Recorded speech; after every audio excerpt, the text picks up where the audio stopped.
Welcome to this class again, where we are talking about the different types of microbes. If we are getting those microbes, and those microbes can be utilized for two different types of things. That means, one is your fuel cell and another is your electrochemical cell.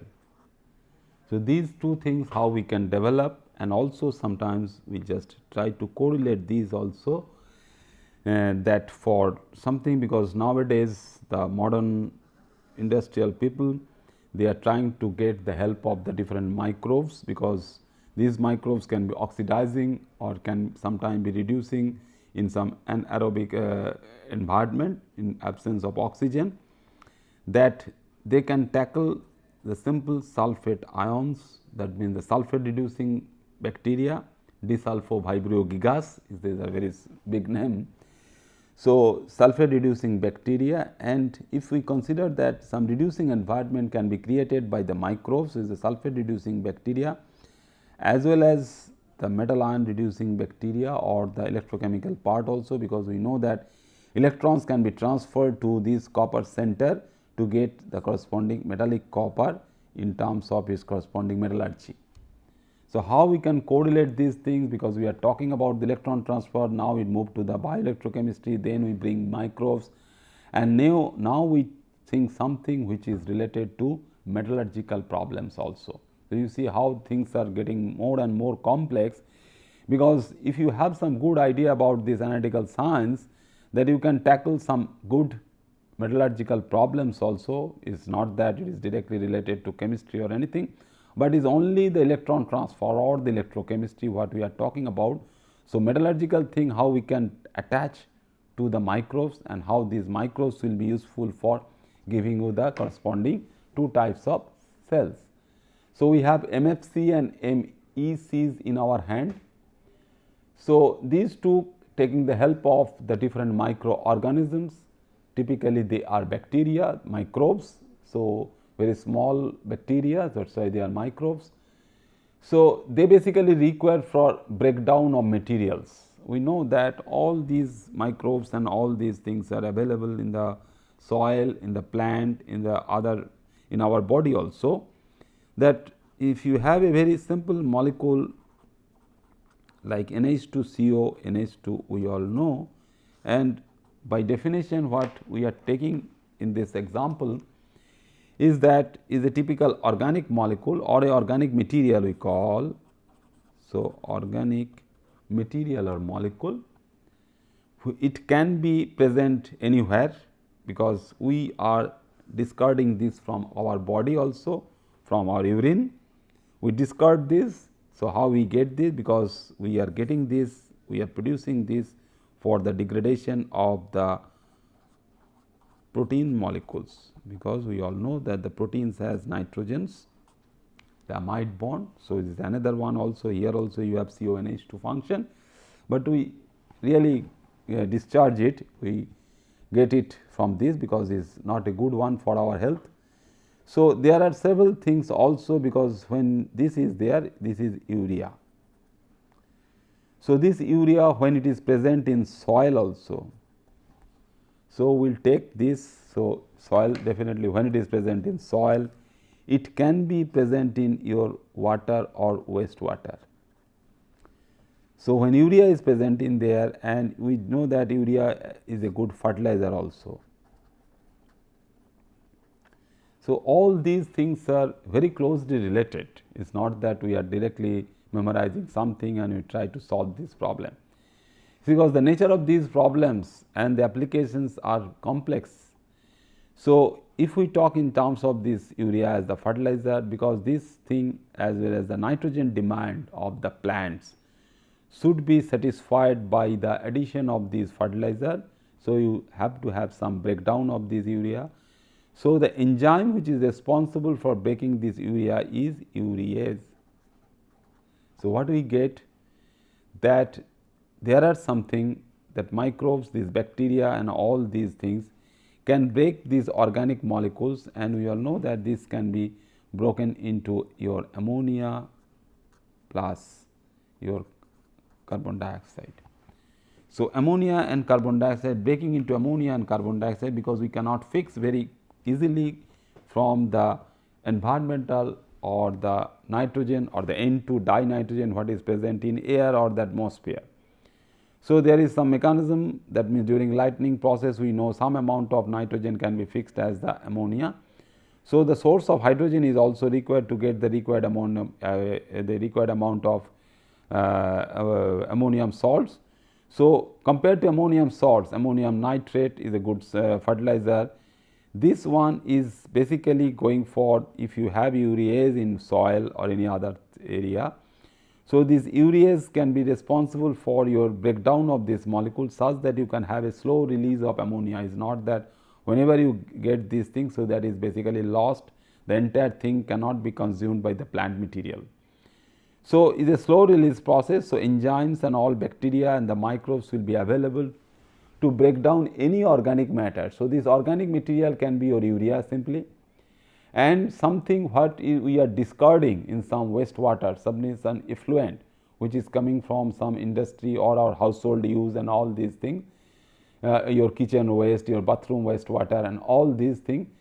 So, breakdown is responsible for breaking down these wastewater. So, microbes if available which can break down these organic molecules like the very simple urea molecule at the anode under anaerobic condition. So, that we are talking about, that it can be broken down into anode and in absence of oxygen, that means in anaerobic condition. So, what basically it does, that we can have. So, when you have this breakdown, so we are going for the microbes will breakdown means in terms of a chemist, what we can understand, what you should also understand is that how you cut certain good bonds like the corresponding breaking of these bonds, because how you get the corresponding molecule from this urea. If you break this, then only you can have the separate part, otherwise you have the carbon nitrogen bond, you have to break this carbon nitrogen bond also. So, bond breaking process in this way. So, during this breakdown we have to break this molecule. So, we are moving basically towards the opposite direction. So, bacteria releases electrons. So, this bacteria under anaerobic condition, bacteria can give rise to some electrons, some protons and carbon dioxide into the solution. So, these are very complex reactions what bacteria does, but if we have to have some idea that we can track, we can locate the amount of electrons what is being produced, the protons what is being produced, because we know that these microbes, these bacteria are one type of bacteria are also known as hydrogenases. So, like ureases, the hydrogenases can consume proton and can also give rise to the elimination of hydrogen gases. So, during removal of these electrons, protons and carbon dioxides from the solution, what we get? The anode collects those electrons. So, when anode collects those electrons, what we get there is that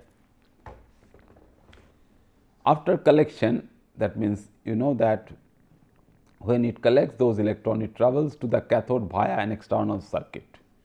So, if it collects electrons from the bacteria and those electrons if we can push to cathode via an external circuit, what is happening at the same time that within the solution, it is from the external circuit, because we are talking about now the current, the electricity in the external circuit, but the other one, that means the microbes, as we have defined that it can go to the opposite directions, that electrons and protons are there, the bacteria is also producing. The within the cell solution, the protons travel through the solution in the cell to the cathode. So, anode is taking the electron and in the cell the corresponding proton is moving to the cathode, and formed carbon dioxide can be captured and reused. So, you can form the corresponding carbon dioxide also, and if we can reduce by these two things, then the proton and electron can be combined together, and if we can go for the typical reduction of these protons, what will you get? You will get hydrogen. That means hydrogen, it can be your fuel for your fuel cell, and you can produce a large amount of hydrogen like that. The bacteria is producing, the metal enzymes are producing, because metal ions are there in those hydrogenases. So, hydrogenases, like hydrogenases, you can produce hydrogen from there. So, one such schematic, very basic drawing for the cell, what does it mean by saying it as a microbial fuel cell or MFC. So, you have the closed chamber, and we all know now that like your living cell, it is the electrochemical cell. Either you can have the electrolysis or you can have the fuel generation. So, the wastewater from the bottom, basically you are injecting the wastewater and thinking that in the wastewater you have that dissolved organic matter which can be degraded or which can be broken down. So, is moving there, and this red circle part is of our interest, is the anode. So, on the electrode surface, what is happening? What are those half circles, half bubbles type of thing, and these are full bubbles. So, in cathode you have this, the air is there and you have the oxygen basically bubbling over there, and you have the exhaust. So, exhaust is taking out the other part, and close to the anode you can take out carbon monoxide. At the same time, your electron is moving from anode to the cathode through a bulb or any meter, where you can measure the corresponding generated electricity or the current. But the other one, we have to apply some external power supply such that we can go for electrolysis.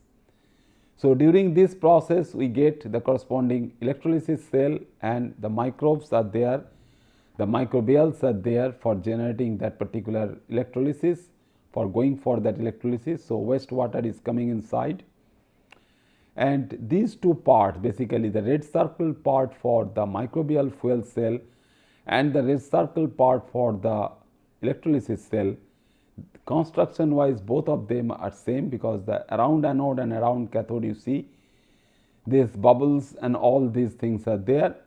But here in one case we have, as the hydrogen is coming out. So, if you go for the electrolysis cell, your product will be the hydrogen gas. But when you go for the microbial cell, we are looking for the generation of the amount of electricity what we can have. So, during this process your microbial fuel cell will give you the current or the electricity, and your exhaust is your some other thing apart from your carbon dioxide. So, when you elaborate this part, that means the dotted line is reaching here and these dotted lines are reaching here. So, elaboration, so you get this. So, you expose it out for this particular red circle part and this red circle part. So, this black part is your electrode, and this case the cathode and anode both can be your graphite electrode, the carbon rod. Simple carbon rod, as we know, when you use the battery cells for your torch lights, these are typical graphite rods. So, these graphite rods in both these two cases, that it can be your anode or it can be your cathode also.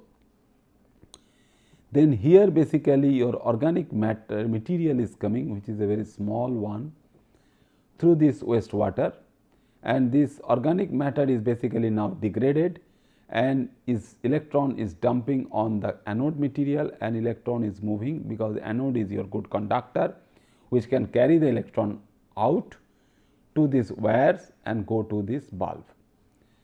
So, what is basically happening for your fuel cell is this part. So, you have the electrochemically active microorganisms. So, electrochemically micro, so all these half circles, all these, because it is when it is attaching, forming a film on the electrode, the microfilm. Basically, when you see in a bigger size, you see that some part is already attached to the electrode surface. So, basically the biofilm, the formation of the microbes biofilm on the electrode surface is also important. So, the formation of those microbes biofilms on the electrode surface is there, and then this is the passage of the electron. And what you can have in the electrolytic cell, you have the solution, you generate some amount of cation and some amount of anion. So, cation will move to the cathode, as the electron is moving from anode through this electrical circuit to the cathode. So, your anion is also moving to your anode. So, this fuel cell, your cathode is cation is moving to the cathode and the anion is moving to the anode, since it is a fuel cell which is reverse in direction for your electrolysis cell, where electrolysis cell the form these things, the anions and the cations will also move the cathode and anode respectively, but the transfer of those electrons in the power supply what we are giving to generate the hydrogen from the corresponding reduction, that means the hydrogen ions is the corresponding thing that you generate those gas bubbles close to this cathode. So, in one case your gas is carbon dioxide, in another case your gas is hydrogen.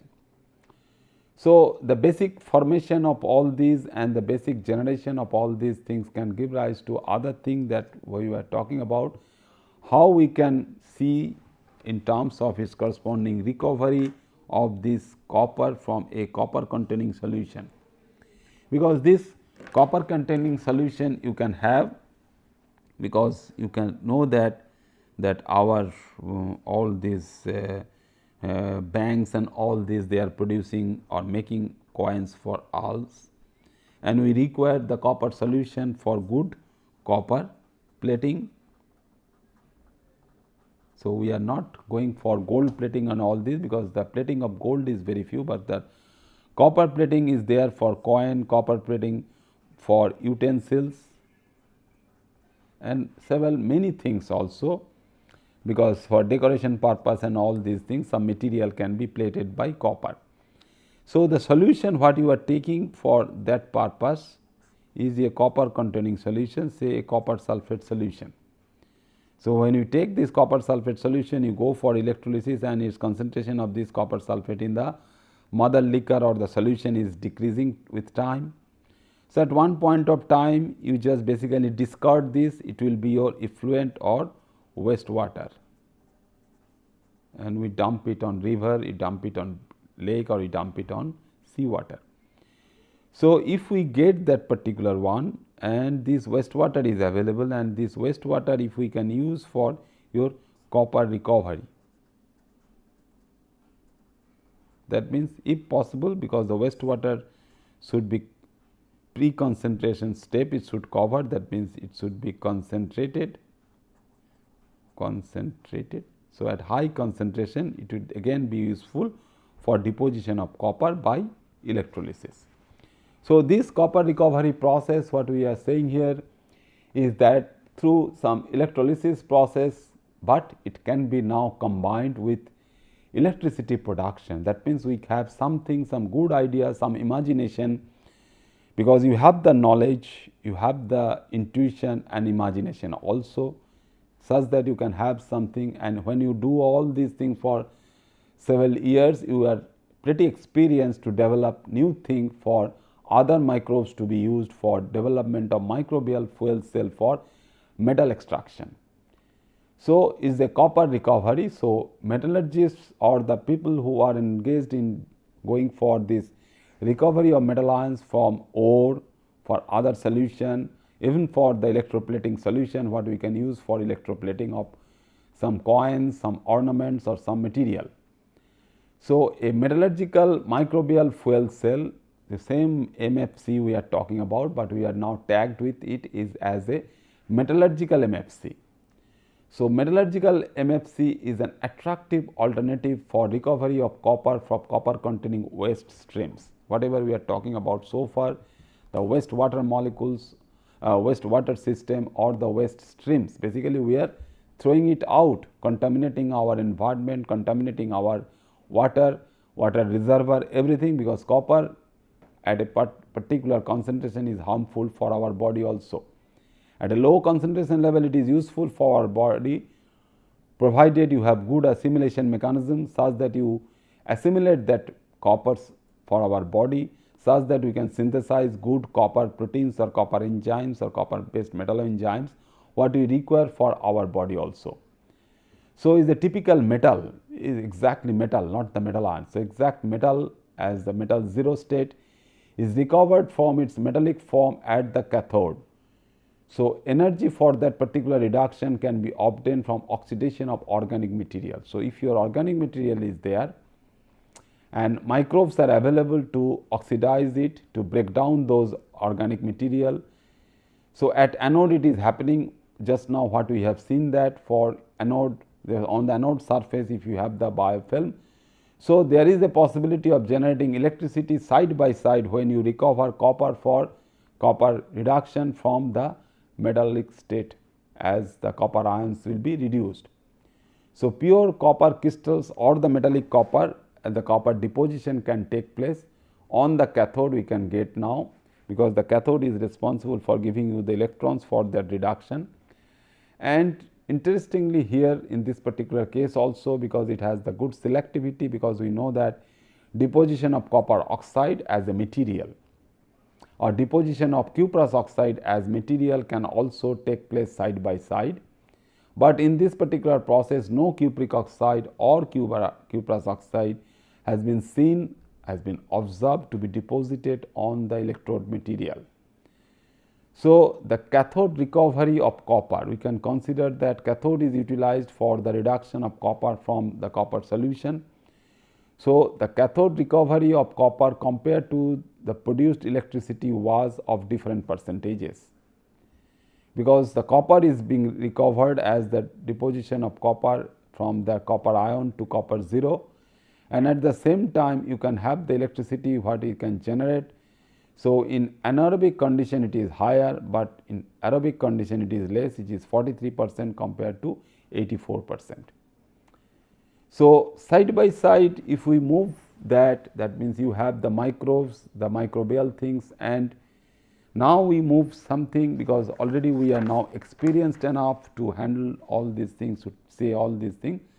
So, quickly we can see how we use the sensor for good purpose, because the development of sensor is not only the sensing, but you can have something the detection also, some good molecules, some value added molecules.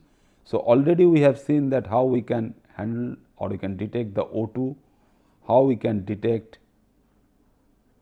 glucose.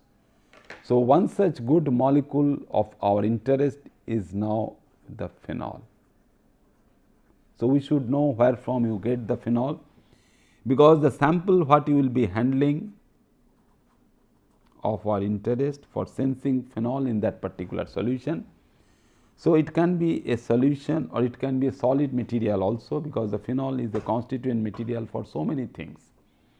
So, those things one after another we will see, such that you can have good idea that all those material you can degrade those material for getting phenol in solution. So, you have to bring that phenol in the solution such that you can have a good sensing mechanism. Definitely it can be electrode based, but what are the other things, the enzymes and other material what you can use to sense that particular phenol in the solution. Okay. So, the development of phenol sensors, how we can go. So, we should have the interest first, that we should some good idea, some interest, and the knowledge also, the required amount of knowledge we should have for a simple, sensitive and accurate analytical procedure, because the sensitive mechanism is a typical analytical procedure. So, it talks about the analytical science once again. For the measurement of varying ranges of phenolic compounds, where from? The phenolic compounds in environmental protection. So, if you have a EPA, the environmental protection energy in abroad, we know that different countries have environmental protection agencies.